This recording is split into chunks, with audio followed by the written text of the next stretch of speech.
menghantar satu penyakit yang tak diduga langsung. Di Malaysia saja berapa kes? 400 lebih kalau tak silap saya. Secara mendadak dah ni 400 lebih kalau tak silap saya lah. Berapa? 554 yang terbaru. Maknanya sebelum ni saya baca yang data sebelum ni lah 44 lebih. Sekarang dah 524 kan? 554 sekejap saja naik.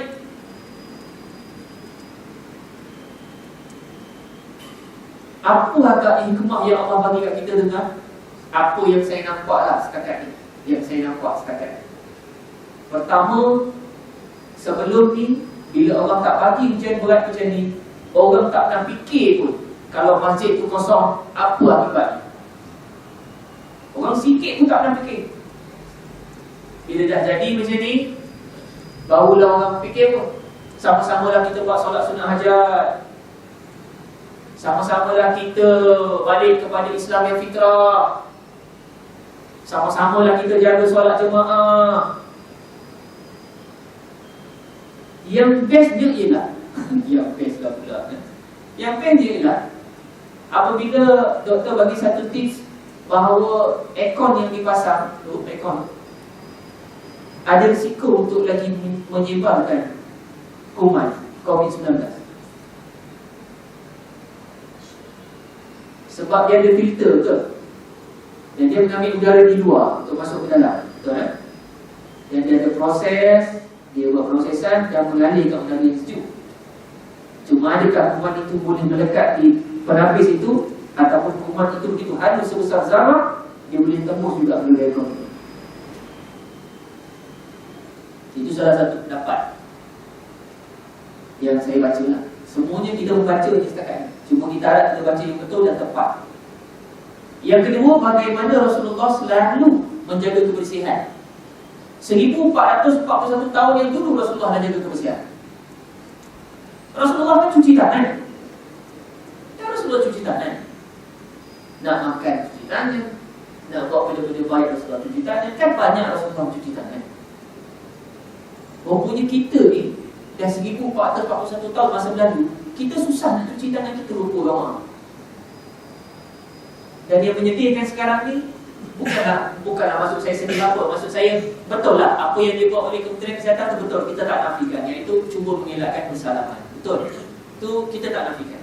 Sebab mungkin ada antara kita yang tak jaga kebersihan tu, dan bila kita bersalam, ia mula menularkan satu perkara yang tak sepatutnya disebarkan melalui tapak tangan. Itu kita kena terima hakikat lah. Sebab itu kajian. Kena ingat, Islam tidak pernah menolak kajian. Tak pernah menolak. Hatta sehingga Jabatan Mufti nak bersidang, nak memutuskan satu-satu keputusan pun, dia berdasarkan pada kajian. Cuma Allah SWT, Inna Allah la yazlimuhu mithqala dzarrah. Allah ini dia tak pernah zalim. Rupanya kenapa kita punya cuaca ni bersifat khatulistiwa? Rupanya kita ni tak terlalu sejuk, kita tak terlalu panas, kita di tengah-tengah. Kan macam kita masak sesuatu, kita nak masak sesuatu makanan, kan ada konsep rebus. Kuman-kuman tertentu boleh mati apabila 100 darjah Celsius ke atas.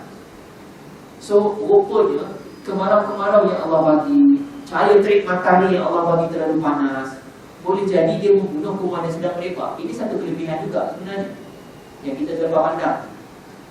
Tetapi dalam masa yang sama, Kementerian Kesihatan Malaysia memaklumkan bahawa dengan tersebarnya COVID-19, ia lebih cepat tersebar apabila cahaya kering dan sejuk. Dalam masa yang sama, dia tersebar dengan cepat apabila cuaca itu kering dan sejuk. Tetapi dalam masa yang sama, kita tak boleh nafikan pula, bila terlalu panas sampai satu suhu yang kuman tak boleh tahan, dia akan mati dengan sendirinya. Ini juga kelebihan yang kita dapat. Sebab itu Allah menciptakan sesuatu, menurunkan sesuatu, dan ada hikmah di sebaliknya. Maka kita hendaklah berfikir yang positif itu. Jangan kita asyik fikir negatif. Bila kita fikir negatif, semua orang akan jadi takut. Masjid dalam negeri Perak masih belum diputuskan oleh Majlis Fatwa Negeri Perak bahawa perlu ditutup. Tidak pernah ada keluar statement rasmi ini. Maka janganlah kita viral dekat satu WhatsApp. Kita ni paling cepat viral ni. Kita ni sikit-sikit viral kita ni. Terlalu cepat kita ni viral. Sepatutnya sebelum viral kita tanya dulu pada tempat yang kita nak viral. Betul betul benda ni lah. Kan nanti kan kalau kita sebar pula, kalau faham orang jadi takut, orang jadi lari. Jangan sebarkan benda yang tak tepat. Jabatan Agama Islam Perak, Majlis Agama Islam dan Adab dari Perak, Jabatan Mufti Negeri Perak belum keluarkan apa-apa gazet rasmi bahawa masjid mesti bercuti daripada solat jemaah. Tidak ada lagi statement tersebut. Kita berulang-ulang kali dalam grup Ahli Jawatankuasa Karim-Am Kuala Kangsar, dalam grup WhatsApp AJK Surau Daerah Kuala Kangsar dan dalam grup imam-imam daerah Kuala Kangsar, kita berulang kali mengulang siar kenyataan yang dikeluarkan oleh Jabatan Agama Islam Perak, iaitu hanya satu saja setakat ini yang rasmi. Langkah-langkah pencegahan yang mesti diambil oleh AJK Masjid, AJK Surau dan AJK Surau Diri Jumaat. Itu setakat ini yang rasmi. Jadi tidak ada arahan menutup dulu masjid dan surau. Saya faham. Petang tadi, tepat pukul 5 subuh petang, tular satu lagi statement yang tuan-tuan masukkan dalam mana-mana WhatsApp daripada statement Menteri di Jabatan Perdana Menteri Datuk Seri Dr. Zulkifli Al-Bakri, iaitu Menteri Agama yang dilantik yang baru. Tuan-tuan, statement itu hanya untuk wilayah Persekutuan Kuala Lumpur sahaja. Statement itu bukan untuk seluruh negeri. Pada perenggan C, di dalam statement tersebut dinyatakan dengan perkataan yang cukup jelas. Perenggan C, buka balik telefon masing-masing, tengok perenggan C. Perenggan C menyatakan dengan jelas, walau bagaimanapun keputusan untuk peringkat di negeri tertakluk kepada kuasa negeri masing-masing. Sebab itu Perak belum lagi keluarkan statement khas. Maka janganlah kita cepat menularkan sesuatu benda seolah-olah Jumaat ni dah tak ada solat Jumaat dekat Kuala Kangsar. Jangan buat macam tu. Jangan buat macam tu. Katalah nanti tiba-tiba tuan-tuan dah tular dalam grup, okey Jumaat ni statement yang Kuala Lumpur tu dah keluar, Perlis dah keluar, Negeri Sembilan dah keluar. Tiga negeri dah keluar statement Negeri Sembilan, Kuala Lumpur dengan Perlis. Negeri Sembilan bercuti 10 hari saja masjidnya. Solat jemaah tak ada, solat Jumaat tak ada, 10 hari sahaja. Jadi bila kita tular-tular benda macam tu, kita bimbang ke Masjid Salah Faham, terus buat keputusan. Okey, untuk peringkat Kampung Buaya ni kita tak ada solat Jumaat minggu ni ya. Janganlah gitu. Cuma apa yang digalakkan oleh Menteri Agama kita, yang pertama, orang-orang yang tidak sihat atau berisiko jangan jemaah di masjid. Itu jelas. Itu jelas. Orang yang ada masalah sakit jantung, orang yang ada masalah darah tinggi, yang kronik, ada risiko, jangan datang berjemaah. Kan itu memang diamalkan 1441 tahun yang dulu. Seseorang itu kalau solat berjemaah di masjid mengikut kemampuannya. Jika dia mampu, dia solatlah. Kalau dia tak mampu, dia buat macam mana? Dia tak mampu. Sebab itu solat berjemaah ni kita kena pandang begitu hikmah dia. Orang yang ada risiko, tak apa, tak payah pergi dah. Tak payah pergi, duduk kat rumah, solat kat rumah, berjemaah dengan isteri masing-masing, dengan anak masing-masing. InsyaAllah ada pahala 27 kali ganjaran. Walaupun ada sebahagian guru-guru agama kita berkata bahawa ganjaran 27 tu tak ada. Seorang suami yang solat dengan isteri dia kat rumah, ganjaran tu tak ada. Sebab perintah Rasulullah bagi ialah solat di masjid untuk lelaki. Lelaki. Kecuali yang tak dengar azan tersebut. Yang tak dengar azan lain pak, dia dapat 27. Tapi pendapat kami tetap dapat 27. Jangan risau. Terutama coronavirus yang Allah bagi tersebar luas. Maknanya kita bukan sengaja tak datang masjid, tetapi sebab dalam hukum fiqahnya, dalam mazhab Syafi'i memang begitu tuan. Sesuatu masalah ammah itu timbul, kecemasan itu timbul, diisytiharkan oleh ulil amri, maka kita kena patuhlah padanya, sami'na wa ata'na. Tidak boleh solat berjemaah dalam keadaan kita menyebarluaskan kuman, tak boleh. Sebab itu yang datang solat jemaah dalam keadaan ketika ini ialah orang-orang yang sihat, yang dijangka tidak mempunyai masalah kesihatan. Orang yang batuk, yang betul-betul bukan batuk sekali-sekala. Contoh saya dengan ceramah, tiba saya batuk juga. Jangan anggap saya ada positif coronavirus pula. Maksudnya tak sampai 1 minit dia batuk, lepas tu batuk lagi, lepas tu batuk lagi, lepas tu batuk lagi, batuk lagi. Yang pertama batuk, simptom batuk. Yang kedua, simptom dada getar, tak boleh nak nafas. Yang ketiga, tiba-tiba demam tanpa punca. Dan demam itu Allah. Maka 3 benda ni kena pergi hospital Kuala Kangsar dengan segera. Tiga ni kena. Maknanya siapa yang ada tiga ni, dia dah ada tiga ni, tu kita rumah. Tak payah keluar. Cumanya statement rasmi tak keluar mengenai tangguh solat Jumaat. Maka saya harap Masjid Kampung Buaya ni, selagi mana Jabatan Agama dan Majlis Agama tak keluar statement rasmi tangguh solat Jumaat, tak ada masalah untuk buat solat Jumaat. Cumanya imam-imam dalam kita nasihat banyak kali dalam berpuasa, dalam solat Jumaat tersebut kena baca doa kunut nazilah.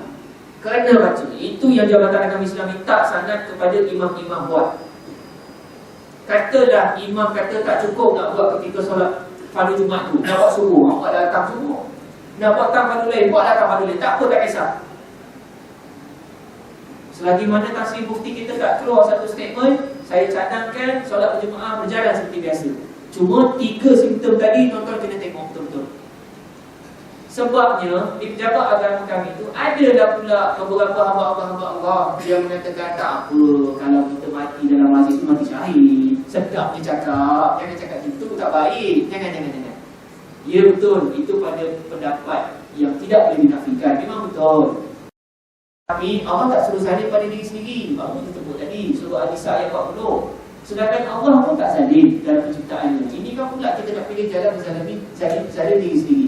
Jangan zalim diri sendiri, dosa hukum dia. Maka kalau dah tahu kita tak sihat, tak payah pergi masjid. Mudah saja. Bila dah tahu kita ni tak boleh nak urus kebersihan dengan baik, kita jangan datang masjid untuk dalam beberapa ketika ni. Dan untuk tahu tuan-tuan, hari ini saja 4 jenis khusus dibatalkan secara rasmi di bawah Jabatan Agama. Khusus ispik berdahari masjid, tayang pergi mulai esok, seronok dalam dari. Yang kedua, khusus kahwin dibatalkan serta-merta. Siapa yang nak kahwin tu, yang nak kahwin dan bila tayang kahwin, tangguhlah dulu. Khusus kahwin dibatalkan dulu. Nak kahwin cepat pergi negeri lain dulu. Khusus kahwinnya telah dibatalkan. Pokok kuasa serta-merta. Surat keluar hari ini. Yang ketiga, khusus penilaian pegawai-pegawai masjid. Jabatan Mufti dan ahli panel melibat 6 hingga 8 orang lebih kurang akan turun di hadapan Perdana Kasar untuk menilai kembali imam-imam. Tasih macam-macam lah, tapi dibatalkan juga. Semua dibatalkan belakang. Termasuk pertemuan anak-anak Kariah seluruh Perdana Kasar di pejabat Baitul Mal KK untuk mendapatkan maklumat-maklumat terkini permohonan beasiswa, bantuan rumah, bagi miskin dan sebagainya turut dibatalkan. Itu 4 perkara besar telah dibatalkan. Betul mana? Ada satu statement saya ada masuk dalam kita punya WhatsApp AJK itu. Nanti boleh itu. Dan ada satu pautan link untuk mana-mana anak Kariah yang sepatutnya mendapat bantuan daripada Baitul Mal tersebut, bila dibatalkan kena masuk pautan link tersebut, daftar secara online. Jadi sekarang di untuk tuan-tuan, semua gerak kerja dibuat secara online, berkuat kuasa serta-merta. Jadi rentetan daripada itu, saya harap malam ni jelas dulu di Masjid Sukuria Kampung Buaya, janganlah menangguh solat Jumaat, buat seperti biasa, solat pun terus seperti biasa kerana tidak ada arahan rasmi. Kemudian yang kedua, 3 perkara tersebut, simptom ini kalau tuan-tuan ada, maka pergilah ke hospital dengan segera. Seterusnya, maklumat yang selalu disampaikan kepada kami oleh Jabatan Agama Islam Perak, Datuk Pengarah minta kami sampaikan maklumat ini kepada seluruh daerah dalam negeri Perak, bukan Kuala saja, seluruh negeri Perak. Mana-mana jemaah tabligh, kami memohon kerjasama anda semua yang terlibat pada perhimpunan 16,000 orang perhimpunan di Masjid Seri Ketalih. Masih ramai lagi difahamkan masih belum pergi ke hospital yang berhampiran, klinik yang berhampiran untuk mendapatkan ujian salinan. Di negeri Perak ini begitu banyak agensi yang memohon kerjasama semua pihak untuk memberi sedikit bantuan peringatan mesra kepada jemaah tabligh yang terlibat saja. Yang tak terlibat tak ada masalah, yang terlibat silalah dapatkan. Dan ada satu petang tadi dalam pukul 5 suku petang juga, satu statement daripada Datuk Pengarah Gaib juga menyatakan, tuan-tuan, saya baca dalam akhir. Dia berkaitan dengan selepas jemaah tabligh balik daripada Siptali, ada satu program yang nak dibuat oleh jemaah tabligh dengan masjid-masjid dan surau-surau dalam negara di dalam Malaysia. Dan melalui statement pengarah Jabatan Agama Islam Perak, iaitu Datuk Yusof Husin, larangan menjalankan aktiviti eco-training jemaah tabligh bagi membendung penyebaran wabak COVID-19 di seluruh negeri Perak. Yang pertama, jemaah tabligh buat masa ini dilarang untuk menjalankan aktiviti eco-training jemaah di kawasan masjid atau surau untuk sementara waktu. Kedua, Jawatan Kuasa Syariah iaitu AJK Masjid seluruh negeri Perak dipohon untuk menyemak masjid dan surau yang ada tumpuan atau kunjungan jemaah tabligh, terutama yang pulang dari istimak jemaah tabligh di Masjid Seri Petaling, agar membuat saringan kesihatan di Pejabat Kesihatan Perapian. Yang ketiga, pastikan masjid atau surau melakukan proses penyah virus dan penyucian jika terdapat gejala terbabit. Itu kena rujuk Kementerian Kesihatan Malaysia lah bagaimana kaedahnya. Yang keempat, dapatkan nasihat dan panduan dari Pejabat Kesihatan Daerah dalam semua urusan berkaitan. Yang kelima, Jawatan Kuasa Syariah iaitu AJK Masjid perlu bertindak segera jika telah mengenal pasti individu yang positif coronavirus agar tidak mengunjungi masjid dan surau. Larangan ini adalah bersifat sementara bagi membendung penyebaran wabak COVID-19. Pengarah Jabatan Agama Islam Perak. Dan ditanya begitu ramai masyarakat semasa, bukan sekadar AJK Masjid dan Surau je, masyarakat biasa pun tanya. Sebab masyarakat dah tahu negeri Perak mulai 2016 telah mula buat mesyuarat agung tahunan. So jadi masing-masing pakat tanya kami. Memang jenuh nak jawab lah, tapi kena jawab, itu tugas kami. Mesyuarat agung tahunan ada dua kaedah saja sekarang. Memandangkan Jabatan Agama Islam Perak dan Majlis Agama Islam Perak belum mengeluarkan pernyataan rasmi, maka jawatan kuasa ada dua pilihan. Yang pertama, meneruskan mesyuarat agung tahunan masjid seperti biasa, tapi dengan syarat langkah-langkah pencegahan mesti diambil kira. Iaitu pertama, dinasihatkan jangan buat mesyuarat agung tahunan yang cukup panjang. Cukuplah 20 minit atau 30 minit, jangan lama daripada itu. Yang kedua, pendekkan semua slot agenda-agenda tersebut, jangan dipanjang-panjangkan. Dan yang ketiga, kalau ada usul ataupun orang kata bahas, ambil sajalah yang dalam nota bentuk tulisan dan tidak perlu dibahaskan terlalu panjang. Kita tak tahu di antara kita ada bawa simptom ataupun tidak. Itu yang pertama. Kedua, kalau tak yakin nak buat mesyuarat agung tahunan, maka tangguhkanlah terlebih dahulu. Itu saja. Tangguhkanlah terlebih dahulu. Tangguh sehinggalah rasa masanya sesuai untuk buat semula. Kalau ikut enakmen memang betul Majlis Agama Islam berkendakkan sebelum 1 April. Tetapi benda macam ni semua orang tak boleh jaga dah. Jadi boleh tangguhkan dulu. Cuma kita tak berani nak kata tangguh sampai bila. Kita akan follow up selalu dengan grup WhatsApp kita. Itu kita tak boleh bimbang.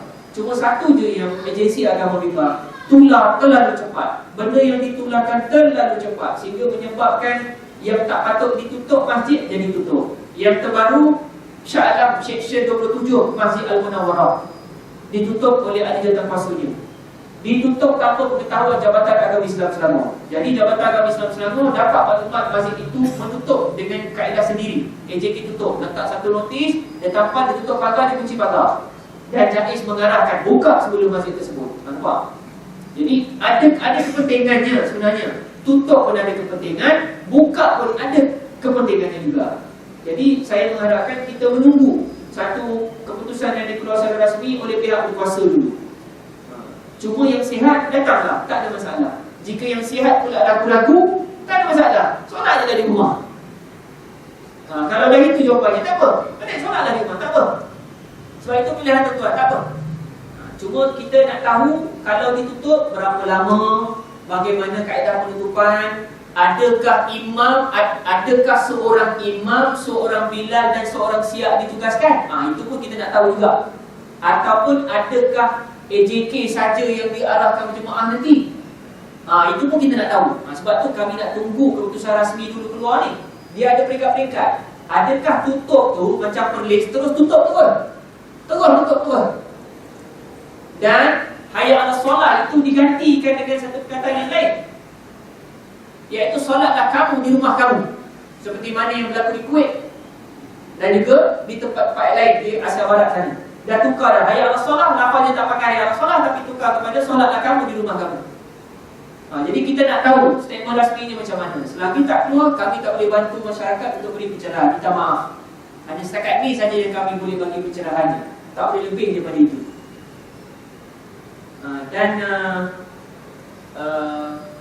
Masjid itulah diminta oleh Jabatan Kami Islam Perak menyediakan hand sanitizer tersebut. Tapi saya difahamkan juga lah, di KK kata dah habis. Ada satu tempat pemborong di Taiping sahaja sebenarnya. Maklumat ini disampaikan oleh setiausaha Masjid Kampung Talam.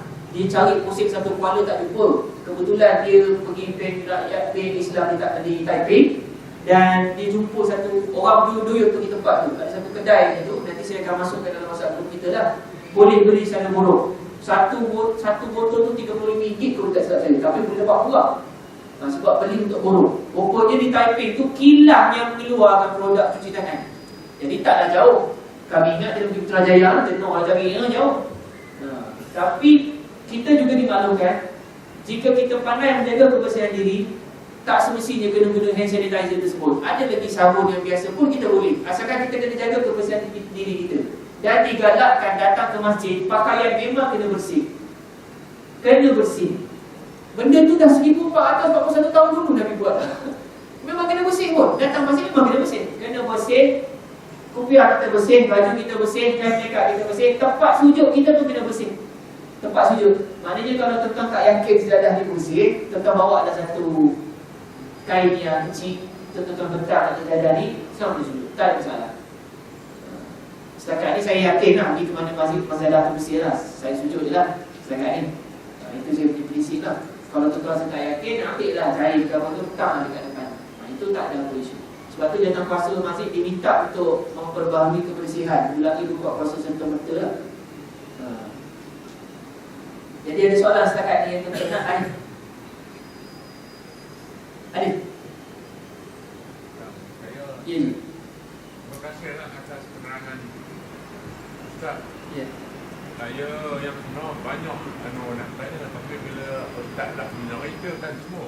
Orang mungkin saya. Bila Ustaz tu berita ni, kadang-kadang kita rasa takut pun ada. Tak, ini kadang-kadang sebaran yang macam ini kadang-kadang kita tengok macam tak ada apa. Ya, bang. Tapi yang sebenarnya dalam keadaan sekarang kita kena berjaga-jaga yang sebenarnya. Sebab bila seorang tu datang, dia boleh sebarkan dengan satu turun masjid. Ya, betul. Itu je. Cuma kita rasa pencerahan dari Ustaz tadi tu dalam Perak ni teruk ke? Saya nak tanya. Itu soalan yang saya tak boleh jawab ni. Sebabnya lebih baik saya jawab yang bukan viral. Saya suka jawab yang rasmi. Yang viral saya tak suka jawab. Kalau viral, ikut viral ya. Rakam pula ni, ikut viral ya, ikut viral. Ikut viral teruk lah. Teruk. Ikut viral ya. Yang tak sahih, ikut tak sahih, memang macam-macam lah jawapan. Lebih baik kita tunggu yang sahih. Setakat ni Perak tak keluarkan lagi teruk ataupun tak teruk. Kita kena bersyukur, kita kalau kasar besarkan tak ada isu positif coronavirus. Alhamdulillah, kita bersyukur di situ. Maksudnya kalau kasar menyesatkan tidak ada coronavirus positif di Kuala Kangsar, alhamdulillah kita bersyukur. Cuma hospital minta kerjasama untuk jemaah tabligh pergi dapatkan sekarang. Dikatakan gelombang kedua datang ketika perhimpunan itu dibuat di Masjid Istiqlal. Itu saja. Jadi minta tolong jasa baik untuk mengingatkan jemaah-jemaah tabligh, tolonglah bekerjasama pergi ke hospital Kuala Kangsar, dapatkan saringan saja. Itu saja. Dan doktor biasanya akan bagi slip kepada mana-mana orang yang doktor suruh kuarantin 2 minggu tempohnya di rumah. Ada satu slip daripada hospital Kuala Kangsar. Tuan-tuan akan dapat slip tersebut sekiranya tuan-tuan ada risiko ke arah itu. Dan dapat slip tu pula, jangan tunjuk orang. Oh ni aku dapat, ya tunjuk orang. Simpan lah, duduk kat rumah, jangan keluar. Kecuali kalau dah teruk, doktor takkan suruh duduk rumah 2 minggu di hospital. Macam tu maksudnya. Dan tuan-tuan kena tahulah, pusat tempat pengumpulan coronavirus ni di hospital Sungai Buloh. Itu telah diisytiharkan oleh kerajaan. Dan saya difahamkan pukul 9 nanti insya-Allah ataupun selepas Isyak, statement rasmi akan keluar malam ni daripada Perdana Menteri Malaysia Tan Sri Mulia Yassin mengenai isu coronavirus yang terbaru. Jadi isteri Kak Omar pun dah buka TV 3 ke depan TV dah. rasmi akan dikeluarkan di semua media sosial malam ni. Jadi kita pun tak tahu apa isu yang terbaru ni.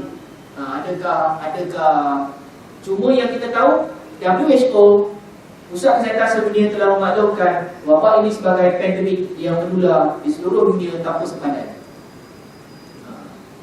Itu kenyataan. Sebab itu kita kena jaga kebersihan, kita kena jaga semua sudut lah, jaga semua sudut.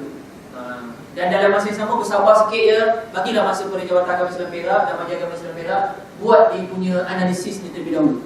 Sebab statement daripada Menteri di Jabatan Perdana Menteri tadi keluar pada pukul 5 petang lebih, ketika tu pejabat dah tutup.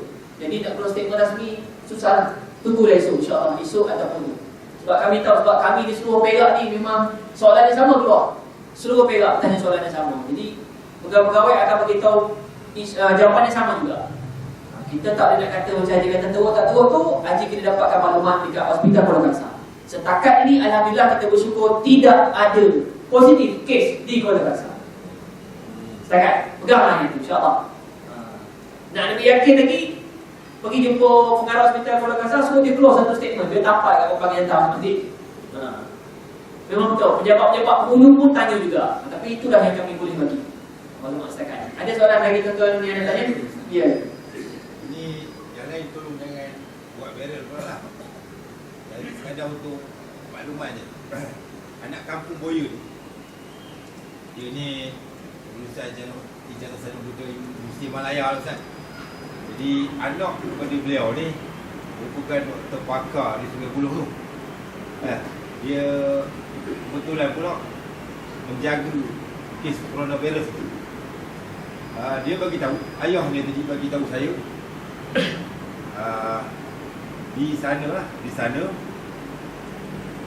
kemungkinan hari ini akan meningkat kes tu daripada 300 akan menjadi 500 lebih. Saya terkejut bila diberitahu oleh Kementerian Kesihatan tadi. Memang betul sekarang ni dah jadi 553 kes. Jadi maklumat yang anak kampung Boya ni beritahu melalui anak dia yang terpakar tu betul lah Ustaz. Jadi di sana, bukan di Perak. Dengan salah faham. Itulah Ustaz. Maknanya di Perak ni belum ada satu statement daripada Kementerian Kesihatan lah. Kita tunggu exco ataupun kita tunggu pengarah hospital di Perak saja. Yang itu makluman daripada fungsi dah 11 universiti pun juga 11 Sungai Buloh. Jadi sama-sama lah kita doa lah sebenarnya, minta Allah Ta'ala supaya ringankanlah ujian yang Allah beri. Dan seperti mana yang Allah sebut dalam suatu Baqarah, la yukallifullahu nafsan illa wus'aha. Allah ni bila dia memberi satu bebanan, Allah akan beri kepada hamba-hamba yang mampu memikul. Jadi Allah itu innallaha la yuzlimu mithqala dzarrah. Allah tidak akan zalim ke atas kita ni. Jadi sama-sama lah kita positif kepada Allah Ta'ala dan ambillah hikmah yang Allah beri. Aku berkata Allah